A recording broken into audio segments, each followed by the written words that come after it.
먼저 십자가와 부활이라는 주제로 제가 강의를 준비한 그 목차를 여러분이 한번 보시겠습니다.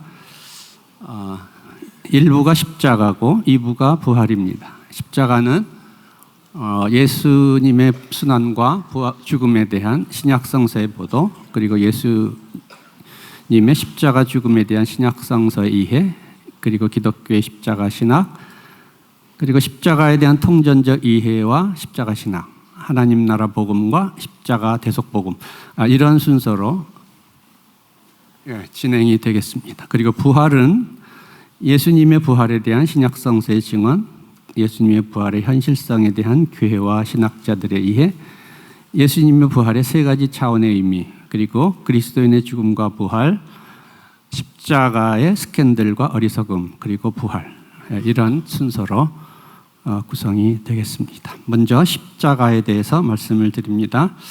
예수님의 순환과 죽음에 대한 신약성서의 보도를 우리가 살펴보겠습니다. 예수님의 십자가 죽음은 유대 종교 지도자들과의 충돌로 인해서 초래됐습니다. 예수님은 공생의 마지막에 예루살렘에 올라가시면서 이른바 성전 숙청 사건을 일으키셨습니다. 바로 이 사건이 예수님을 십자가 죽음으로 몰고 간 직접적인 원인이 되었습니다. 뿐만 아니라 예수님은 유대 종교 지도자들의 율법주의적 위선을 통렬하게 책망하셨습니다. 마태복음을 보면 23장 전체가 서기관과 바리새인들을 책망하는 내용으로 채워져 있습니다. 여기서 예수님은 무려 7번씩이나 화있을 찐저 외식하는 서기관과 바리새인들이여 하시면서 그들의 위선적인 모습을 하나씩 책망하십니다. 이러한 예수님의 책망은 종교 지도자들의 적대심을 불러일으켰고 결국 십자가 죽음을 촉발한 직접적인 원인이 되었습니다. 예수님의 재판 과정에 대한 복음서의 기록들은 서로 일치하지 않습니다. 마가복음과 마태복음에 의하면 유대 공회는 예수님이 금요일 밤에 체포된 직후에 대제사장의 집에서 열렸고 여기서 예수님을 사형에 해당한 자로 정죄했습니다. 그리고 다시 이른 아침에 공회를 열어 예수님을 빌라도에게 넘겨주기로 결정했습니다. 그런데 누가복음에는 공회가 아침에 한 번 열린 것으로 나타나고 예수님에 대한 죽음의 정죄는 보이지 않습니다. 요한복음에서는 가야바의 장인이자 전직 대제사장인 안나스와 현직 대제사장인 가야바만이 차례로 예수님을 신문하는 것으로 나타납니다. 이 여러 가지 서로 상이한 기록들 중에 어떤 것이 정확한 것인지 여러 학자들이 의견이 분분하고 어려운 난제에 속한 부분입니다. 유대인들이 예수님에게 씌운 죄목은 무엇입니까? 유대인들이 예수님에게 씌운 죄목에는 종교적인 죄목과 사회정치적 죄목이 함께 있습니다. 먼저 예수님은 종교적인 신성모독죄로 고발을 당했습니다. 공관복음서는 대제사장이 재판 자리에서 예수님을 신성모독죄로 정죄했다고 기록합니다. 마가복음입니다. 재판 자리에서 대제사장이 예수님에게 내가 찬송받을 이의 아들 그리스도냐 하고 묻습니다. 예수님이 내가 그니라 인자가 권능자의 우편에 앉은 것과 하늘 구름을 타고 오는 것을 너희가 보리라 라고 대답합니다. 이에 대제사장은 자기 옷을 찢으면서 그 신성모독하는 말을 너희가 들었도다. 너희는 어떻게 생각하느냐 하고 묻습니다. 그러자 그들이 다 예수를 사형에 해당한 자로 정죄했다라고 기록하고 있습니다. 이것이 마가복음의 기록입니다. 그러나 또한 사회정치적 죄목으로 예수님을 죽이려는 동기를 보여주는 복음서 본문들도 있습니다. 요한복음 11장을 보면 제사장들과 바리새인들이 공회를 모으고 예수님이 많은 표적을 행하니 어떻게 하면 좋을지를 물으면서 이렇게 말합니다.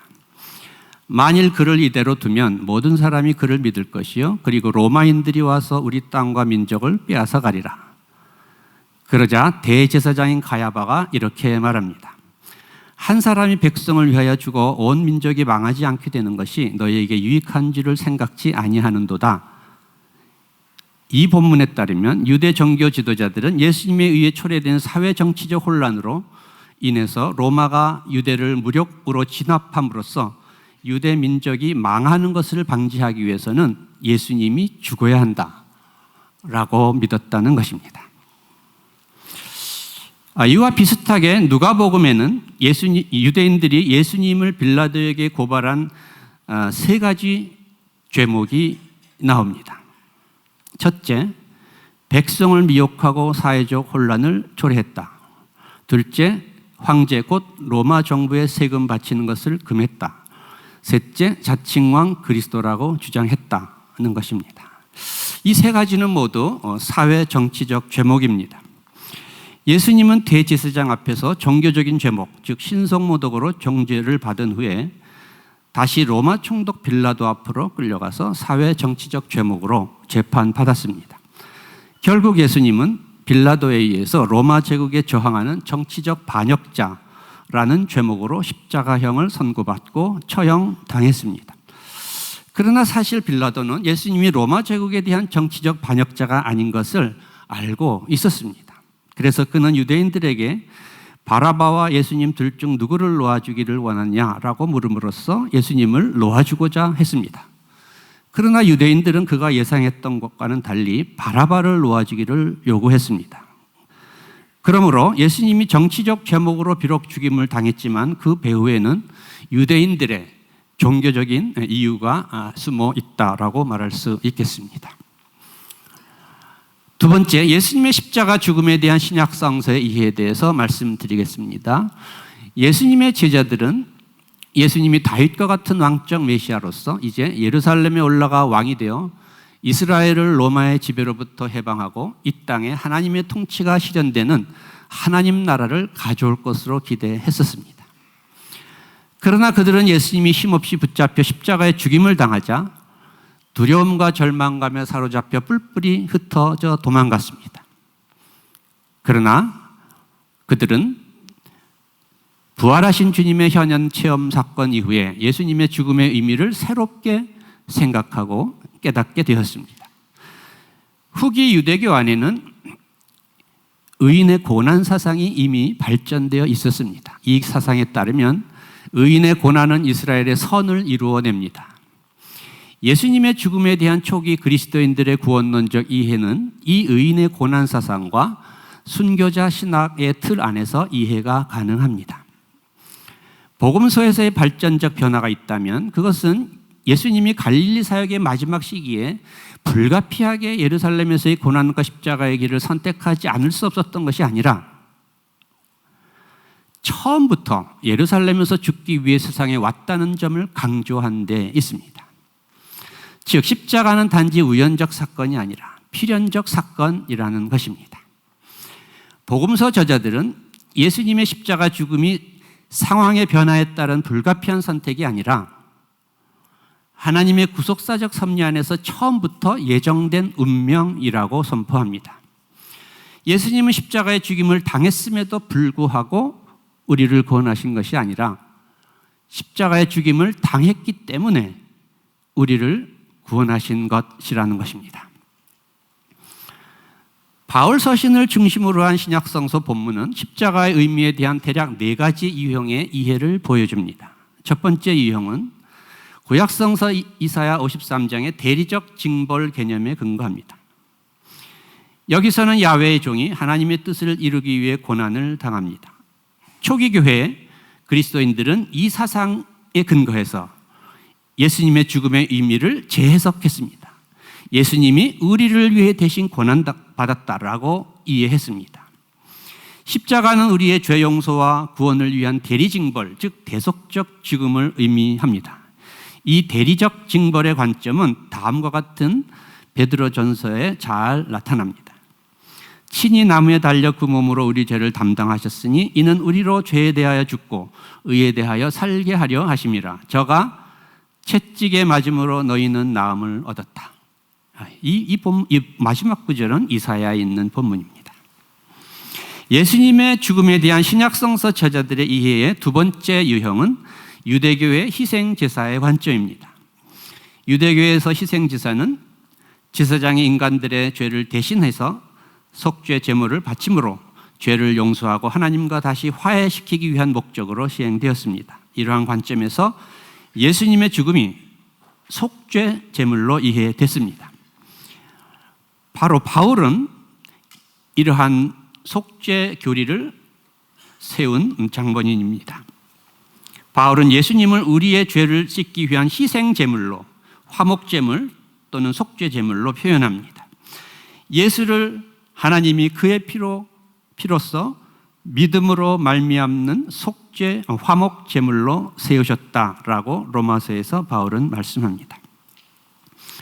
신약성서에서 예수님의 죽음을 희생제사의 관점에서 이해한 대표적인 책이 히브리서입니다. 히브리서에 있어서 예수님의 죽음은 곧 순종을 의미합니다. 그가 아들이시면서도 받으신 고난으로 순종함을 배워 온전하게 되었은즉 자기에게 순종하는 모든 자에게 영원한 구원의 근원이 되시고 라고 말씀합니다. 예수님의 순종은 모든 사람을 대표하신 순종이고 하나님께 드려진 완전한 희생 제물이라는 것입니다. 그러나 또한 히브리서에서 예수님은 단지 희생 제물일 뿐만 아니라 자기를 희생 제물로 드린 대제사장입니다. 예수님이 이루신 속죄는 다시 반복될 필요가 없이 한 번으로 그 효력이 영원한 것입니다. 예수님의 십자가 죽음에 대한 세 번째 유형의 이해는 출애굽의 유월절 양에 대한 기억에 근거합니다. 유월절 양의 희생은 이스라엘의 선택과 구원을 상징합니다. 양의 피를 문설주에 바름으로써 이스라엘 백성이 애굽 사람과 구별되고 구원을 받았기 때문입니다. 바울은 교회 안에 있는 부독한 사람들, 음행하고 우상 숭배하는 사람들로부터 참된 하나님의 자녀를 구별하기 위해서 바로 이 유월절 양으로서의 그리스도의 희생에 대해서 말씀합니다. 우리의 유월절 양 곧 그리스도께서 희생되셨느니라 말씀합니다. 네 번째로 신약성서는 고대의 신화적 세계관을 반영하는 속전 개념을 통해 예수님의 죽음의 구원론적 의미를 표현합니다. 바울의 글에는 이 어둠의 세상 주관자들과 하늘에 있는 악의 영들, 권세자, 통치, 권세, 능력, 주권과 같은 악마의 실제를 표현하는 다양한 명칭들이 나타납니다. 인간은 죄를 지음으로 악마의 권세에 속박되었습니다. 그러나 예수님이 많은 사람을 위한 속전, 랜섬으로 지불됨으로써 인간은 마귀의 사슬에서 해방되어 하나님 나라로 옮겨집니다. 그러므로 바울은 말씀합니다. 그가 우리를 흑암의 권세에서 건져내사 그의 사랑의 아들의 나라로 옮기셨으니 그 아들 안에서 우리가 속량 곧 죄사함을 얻었도다. 예수님의 십자가 죽음에 대한 신약성서 이와 같은 다양한 표현들은 근본적으로 예수님의 죽음을 모든 인간의 죄의 용서와 구원을 위한 대속적 희생으로 이해한다는 점에서 공통적입니다. 이러한 공통적인 이해를 표현하기 위한 다양한 유형의 해석들은 신약성서 저자들의 다양한 관점과 그들이 살았던 다양한 삶의 세계를 반영합니다. 기독교의 십자가 신학은 이와 같은 신약성서의 다양한 이해의 유형들에 근거해서 발전되었습니다. 이제 기독교의 십자가 신학에 대해서 살펴보겠습니다. 고대교회 이래 기독교의 구원론은 십자가 구속교리를 중심으로 발전됐습니다. 대표적인 십자가 구속교리에는 승리자 그리스도론, 형벌만족설, 가마설 등이 있습니다. 기독론 공부하신 분들은 이미 다 아시겠지만 잠깐 제가 정리해서 설명드리겠습니다. 승리자 그리스도론은 이레네우스에 주장된 이론으로 이레네우스는 성서의 구속사를 하나님 나라와 사탄 나라 사이에서 일어나는 신화적인 우주적 드라마로 설명했습니다. 인간은 죄로 인해 사탄의 노예가 되었습니다. 사탄은 죄로 노예가 된 인류를 석방하는 대가로 하나님의 아들인 예수의 죽음을 속전으로 하나님께 요구했습니다. 하나님은 사탄의 요구에 응해 예수님을 십자가에 내어줌으로써 사탄에게 속전을 지불했습니다. 사탄이 승리한 듯 보였습니다. 그러나 예수님이 사흘 만에 부활하심으로 하나님께서 승리하셨습니다. 인간은 십자가의 승리를 통해 사탄의 나라에서 하나님 나라로 옮겨집니다. 이 첫 번째 교리를 승리자 그리스도론이라고 부릅니다.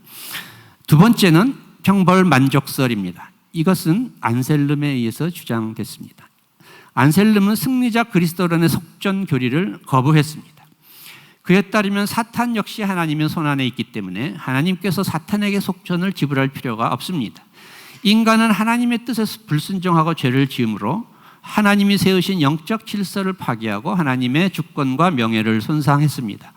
하나님의 손상된 주권과 명예는 인간이 형벌을 받거나 하나님께 배상을 드림으로써 하나님께 하나님의 공의를 만족시켜야만 회복될 수 있습니다. 그러나 배상을 통한 만족은 인간이 주어야 하지만 인간은 줄 수가 없습니다. 왜냐하면 인간은 이미 죄인이 되었기 때문입니다. 배상은 그러므로 오직 죄 없는 하나님이 인간을 대신해서 할 때만 가능합니다. 즉 하나님인 동시에 인간인 그분이 그 일을 해야 합니다. 하나님이 인간이 되어 인간의 죄를 대신 담당하고 하나님께 복종하여 죽임을 당함으로써만 하나님의 손상된 주권과 명예를 회복하고 하나님께 만족을 줄 수 있습니다. 이것이 안셀름이 왜 하나님이 인간이 되셨는가, 크루데우스 호모라는 책에서 설명한 성육신의 필연성입니다. 세 번째로 가마설은 아벨라르드에 의해 주장됐습니다. 아벨라르드는 형벌 만족설에 반대했습니다. 그는 십자가가 예수님이 인간으로서 하나님을 만족시키기 위해 우리 대신 형벌을 당한 사건이 아니라고 보았습니다. 그는 예수님이 성육신한 하나님으로서 십자가에서 죄악된 인간을 위해 죽음으로써 인간에 대한 하나님의 무한한 사랑을 나타내 보인 사건이라고 이해했습니다. 이 십자가의 효력은 인간의 죄를 대속하는 데 있는 것이 아니라 인간이 하나님의 사랑에 의해 감화를 받고 그 사랑에 응답하는 사랑을 하도록 하는 데 있습니다. 이 이론에서는 예수님의 죽음의 주된 효력이 하나님을 향해 있는 것이 아니고 인간을 향해 있습니다. 다시 말하면 인간의 신앙적 응답, 그것이 근본적으로 중요합니다. 그러므로 이 이론을 우리가 주관주의 이론이라고 부릅니다. 오늘날 20세기에 들어서 칼 바르트는 예수 그리스도의 십자가 사건을 전적으로 하나님의 사랑과 은혜에 의한 화해 사건으로 보았습니다. 화해의 주체는 바로 하나님 그 자신입니다. 십자가는 형벌 만족의 사건이 아닙니다. 바르트는 그리스도가 우리 대신 형벌 받음으로써 하나님의 진로를 만족시키는 희생 제물로 드려졌다는 형벌 만족설을 비성서적 교리로 간주했습니다. 그에게 십자가는 전적으로 하나님의 은총과 화해의 사건입니다. 바르트는 또한 구속적 화해가 고전적 이론에서처럼 사탄과의 외적 거래에 의해서가 아니라 예수 그리스도의 인격 안에서 성취되었다고 보았습니다. 예수 그리스도는 단지 신적 화해를 위한 매개자나 도구가 아닙니다. 예수 그리스도는 바로 그 자신 안에서 화해를 가져옵니다.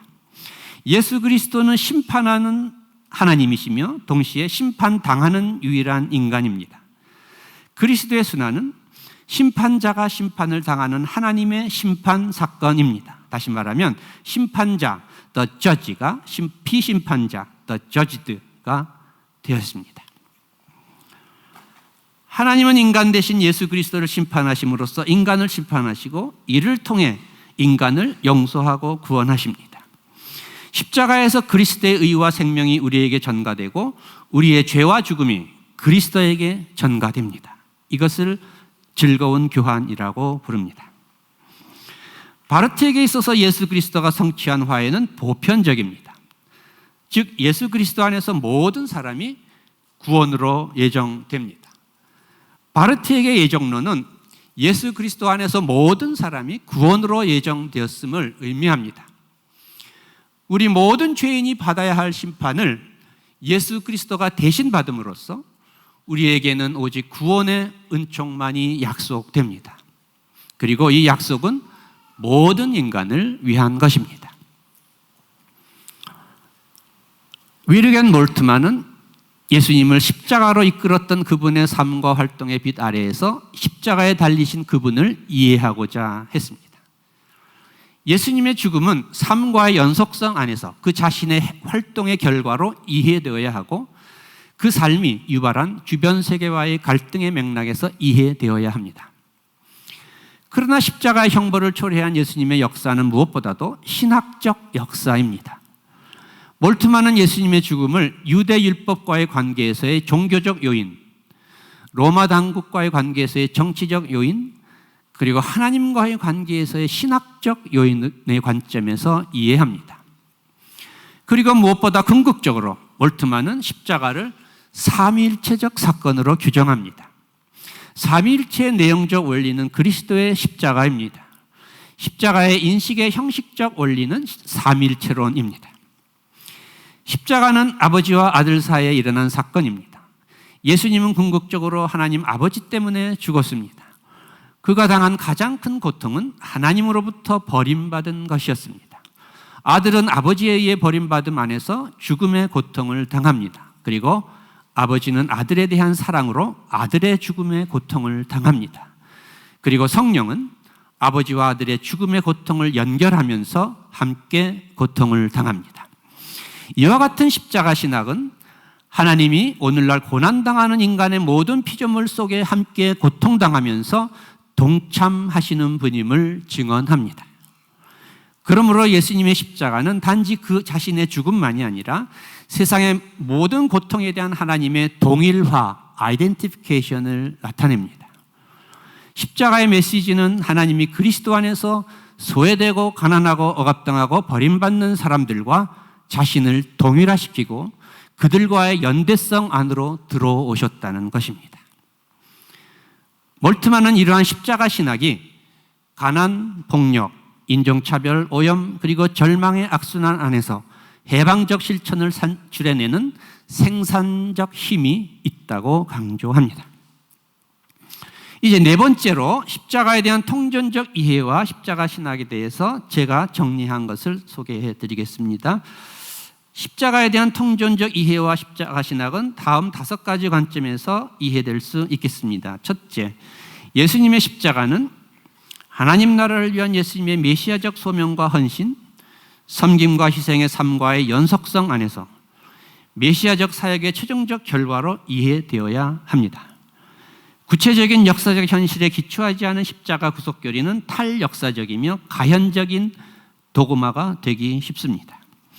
예수님의 십자가 죽음은 하나님 나라 구현을 위한 메시아적 사역의 최종적 운명이었습니다. 둘째, 역사적 현실로서 십자가는 하나님을 향한 참인간, 베레호모, 참인간 예수의 사건입니다. 십자가에서 예수님은 단지 비극적 운명의 희생자가 된 것이 아니라 모든 인간의 죄를 대신 짊어지고 하나님께 자신을 희생제물로 드렸습니다. 아버지여 저희를 사하여 주옵소서, 자기의 하는 것을 알지 못함이니이다 기도하셨습니다. 예수님의 이 기도와 더불어 십자가는 단지 예언자의 비극적 사건이 아니라 인간의 죄 용서를 위해 하나님께 드려진 화목제물로서 구원의 상징과 능력이 되었습니다. 셋째, 십자가는 인간을 향한 하나님의 구원 사건입니다. 화해의 주체는 하나님 자신입니다. 그러므로 그리스도 안에서 현존하고 활동하시는 분은 바로 하나님 자신입니다. 그리스도는 참 하나님, 베레데우스입니다. 하나님은 십자가를 통해 인간을 구원하실 뿐만 아니라 십자가 안에서 인간을 구원하십니다. 십자가는 단지 인간에 의해 하나님께 드려진 희생이 아니라 하나님께서 인간을 위해 내어주신 아들의 희생입니다. 네 번째, 십자가는 하나님의 자기 희생적인 사랑이 골고다라는 지상의 한 지점에 현시된 사건입니다. 하나님의 사랑은 죄를 눈감아주는 맹목적 사랑이 아니라 죄를 심판하는 공의로운 사랑입니다. 그러나 하나님의 공의는 인간에 대한 형벌에 의해서가 아니라 인간의 형벌을 대신 받는 자기 희생적인 사랑에 의해 성취됩니다. 십자가는 양을 위해 자기 목숨까지 버리는 목자처럼 인간을 구원하기 위해 자기 아들을 내어주는 하나님의 자기 희생적인 사랑의 사건입니다. 마지막으로 5번째, 통전적 십자가 신학은 인간의 응답을 요구합니다. 십자가 사건은 우리의 제자도의 삶 속에서 현실화되어야 하는 사건입니다. 하나님은 성령을 통해 우리 마음을 감화시킴으로 신앙적 응답 안에서 하나님의 사랑에 상응하는 사랑의 삶을 살도록 우리를 십자가의 길로 부르십니다. 십자가의 온전한 의미는 구체적인 삶 속에서의 제자도의 실천을 통해서 완성됩니다.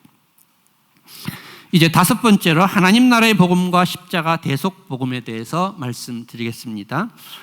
한국교회를 포함한 전통적 개신교의 문제점 가운데 하나는 복음 이해가 지나치게 일면적이라는 사실에 있습니다.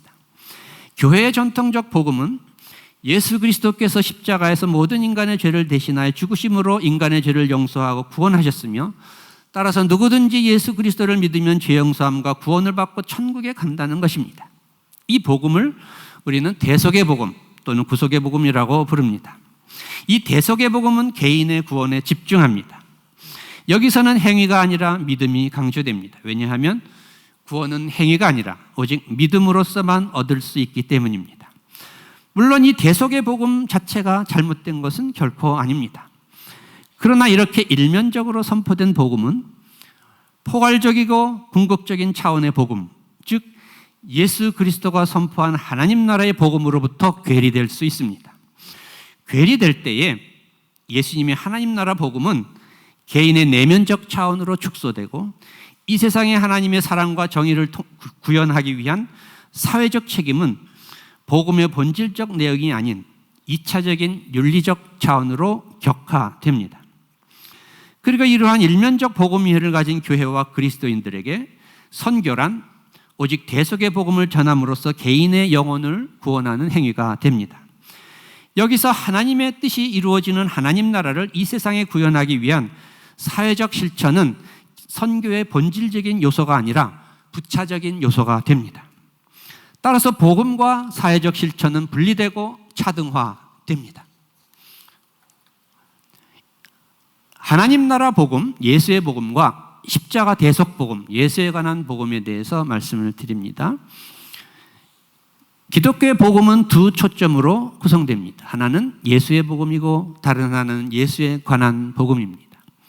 예수의 복음은 예수님이 선포하신 하나님 나라의 복음이고 예수에 관한 복음은 초기 교회가 선포한 복음, 즉 십자가에서 인간의 죄를 대속하신 예수 그리스도를 믿으면 구원을 얻는다는 대속의 복음입니다.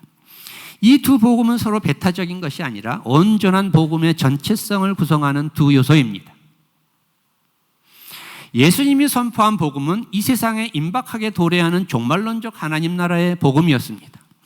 이 복음은 내가 찾고 하나님의 나라가 가까이 왔으니 회개하고 복음을 믿으라 라는 예수님의 선포에 잘 나타납니다. 복음이란 좋은 소식, good news를 의미합니다. 무엇이 좋은 소식입니까? 무엇이 유앙겔리온입니까? 그것은 하나님 나라가 가까이 왔다는 소식입니다. 하나님 나라가 가까이 왔다는 것이 왜 좋은 소식입니까? 그것은 하나님 나라가 가까이 왔다는 것은 하나님의 뜻이 이루어지는 사랑과 정의와 평화의 나라가 바야흐로 이 땅에 도래하게 된다는 것을 의미하기 때문입니다. 때가 찼다라는 말은 무슨 말입니까? 구약의 선지자들이 예언했던 그 하나님 나라가 이제 예수님의 사역을 통해 도래하게 되었다는 것입니다. 구약의 이사야는 이렇게 예언했습니다.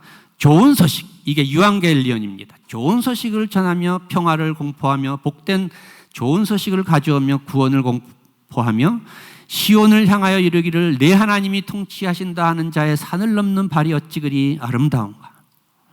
이 본문에 나타나는 좋은 소식, 즉 복음은 하나님이 통치하시는 나라가 이제 곧 이 땅에 이루어질 것이라는 소식입니다. 이 본문이 나타나는 이사야 52장은 바벨론 포로기 말기에 기록되었습니다. 당시의 유대인들에게 좋은 소식은 바벨론 포로 생활이 종식되고 다시 시온으로 돌아가 평화롭게 살 수 있게 된다는 소식이었습니다. 시온에서, 예루살렘에서 하나님의 평화의 통치가 이루어지는 나라를 다시 건설할 수 있을 것이라는 그 소식이 유대인들이 기다리던 유앙겔리온 복음이었습니다. 예수님의 하나님 나라 복음은 이러한 맥락에서 이해되어야 합니다.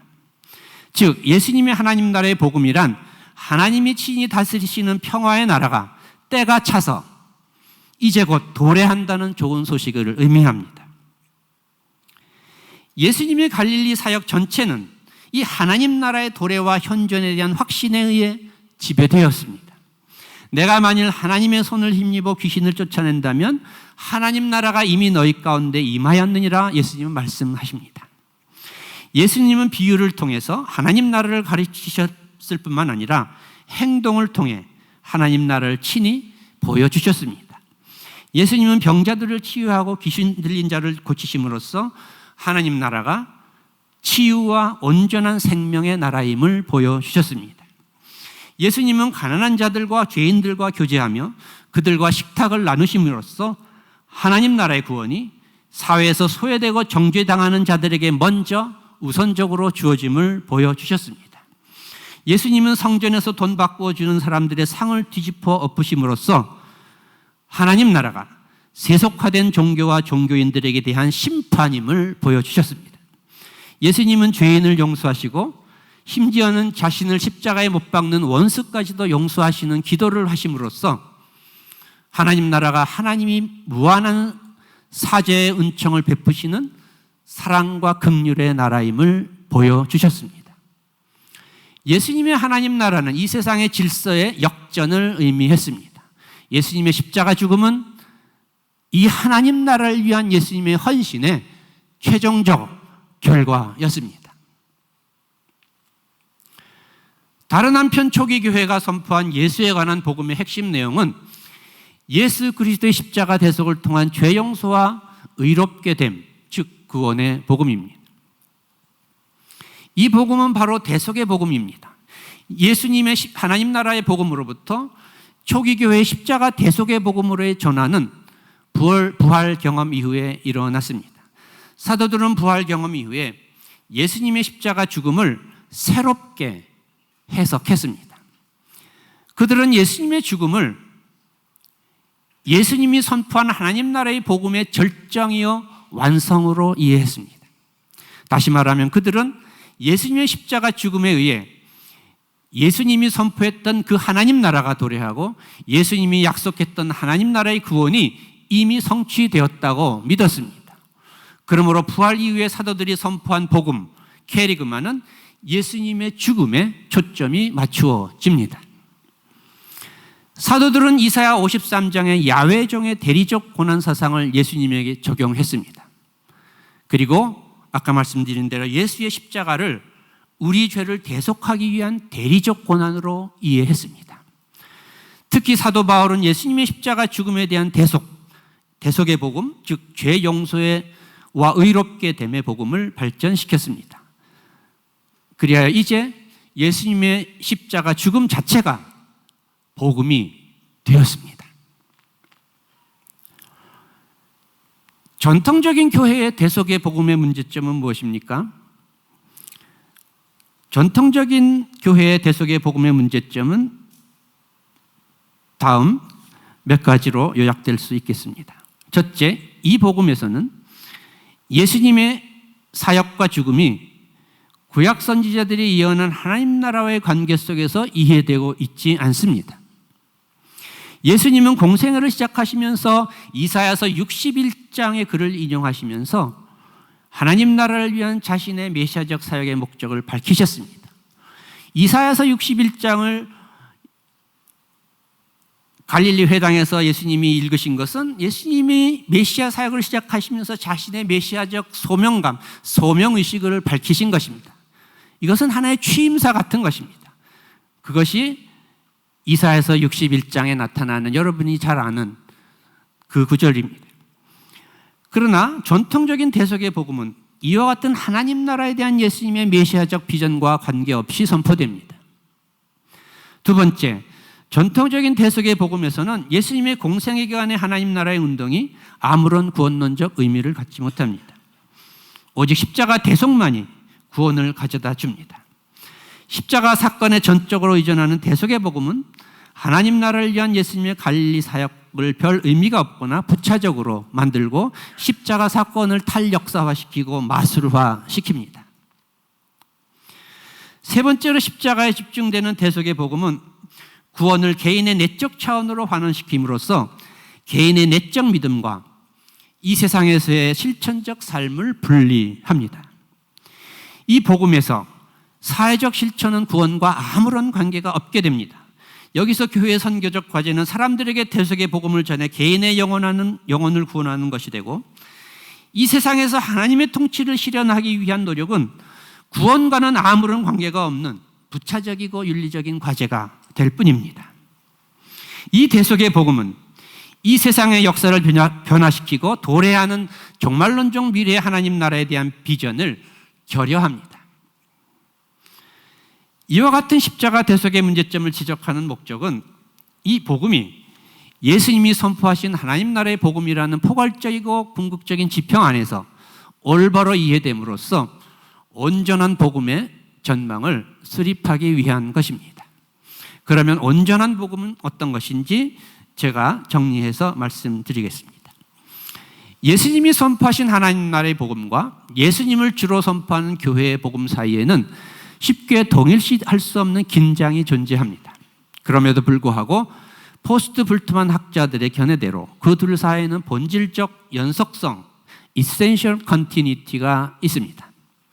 왜냐하면 예수님이 선포한 하나님 나라가 바로 그분 자신의 인격과 사역과 죽음과 부활 안에서 선취적으로 도래했기 때문입니다. 그러므로 예수님을 그리스도, 즉 하나님 나라의 왕, 메시아 또는 주로 믿는 것은 바로 예수님이 선포하신 하나님 나라를 받아들이는 것과 다름없다고 말할 수 있습니다. 다시 말하면 예수 그리스도에 대한 예와 아니오는 바로 예수 그리스도가 선포하신 하나님 나라에 대한 예와 아니오를 의미합니다. 이런 의미에서 하나님 나라 복음을 전하시면서 예수님이 하신 말씀, 누구든지 나로 말미암아 실족지 아니하는 자는 복이 있도다 라는 말씀은 바로 기독론적 의미를 함축하고 있다고 할 수 있습니다. 예수님이 선포하신 하나님 나라의 복음이 바로 예수님 자신의 사역과 죽음과 부활을 통해 도래한 하나님 나라 안에서 실현되었습니다. 그러므로 우리가 선포해야 할 온전한 복음은 하나님 나라의 복음을 선포한 예수님의 사역과 죽음과 부활을 통해 선취적으로 도래한 하나님 나라 안에서 십자가 대속의 은총이 주어지며 우리는 십자가 대속의 은총을 경험함으로 하나님 나라에 들어간다라고 하는 것입니다. 여기서 우리는 예수 그리스도 사건 자체가 종말론적 하나님 나라의 선취적 사건, 프롤랩틱 이벤트인 것을 기억할 필요가 있습니다. 예수 그리스도 사건은 종말론적 미래의 하나님 나라의 역사적 선취로서 종말론적 미래에 완성될 나라를 약속하고 보증합니다. 이것은 예수 그리스도 사건이 그 자체가 최종적인 것이 아니고 종말론적 미래의 완성을 향해 열려 있는 것을 의미합니다. 그러므로 기독교의 복음은 과거에 최종적으로 완결된 사건에 관한 것이라기보다는 하나님의 경륜 안에서 완성될 종말론적 미래의 하나님 나라에 대한 약속과 확증입니다. 왜냐하면 예수 그리스도 안에서 선취적으로 도래한 하나님 나라는 종말론적 미래에 최종적으로 완성될 것이고 그때에 인간과 모든 창조 세계의 구원이 궁극적으로 완성될 것이기 때문입니다. 결론적으로 온전한 복음은 다음 6가지 관점에서 정의될 수 있겠습니다. 첫째, 온전한 복음은 십자가 대속의 복음을 하나님 나라 복음 안에서 이해합니다.